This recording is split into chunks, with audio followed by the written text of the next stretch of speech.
A smart contract is a series of if-then statements, right? And you can concatenate as many of those as you want.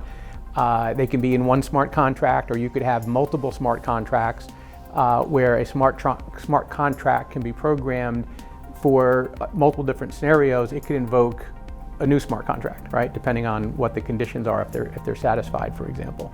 So yeah, you can have them simple or complex. And I think the other thing that's important with smart contracts is that, I mean, the term itself is a misnomer. Most smart contracts will not be a contract. Most of the time you're going to have a written agreement, and you're going to have the smart contract is going to be code that implements the business logic of the agreement. There's certain things that are typically in a legal contract that's very hard to implement in a smart contract. So like choice of jurisdiction is one of the things that comes up. Many times a contract will have a clause that talks about using reasonable commercial efforts. So anytime something is subjective, it's really hard to codify that. And then so typically you'll have a written agreement that's like a regular agreement, and you'll address things like, what if the smart contract doesn't perform the way the parties thought? Or what if you're relying on a data source to feed the smart contract, an Oracle or the data source, and the data is bad, right? How do you deal with that, right? And so the agreement will specify that.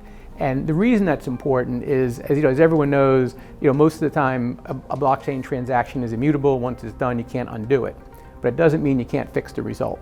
So if a contract transferred Bitcoin from me to you, and we mutually agree that was a mistake, you can always give me a Bitcoin back. You're not undoing the transaction, you're just doing a new transaction to create a remedy.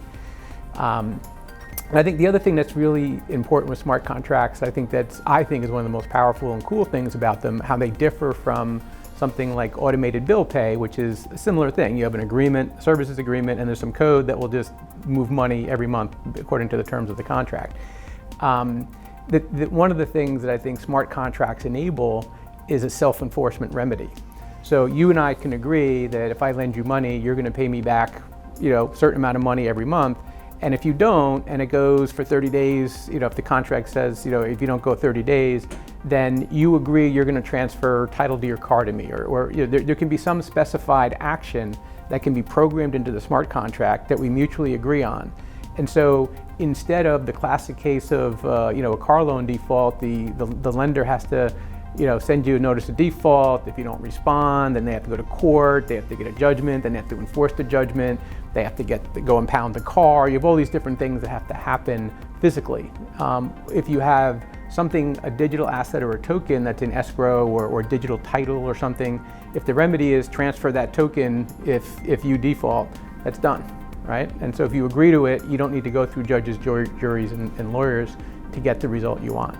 Now, it won't be every contract that's like that, but in certain situations, I think that makes enforcement easy.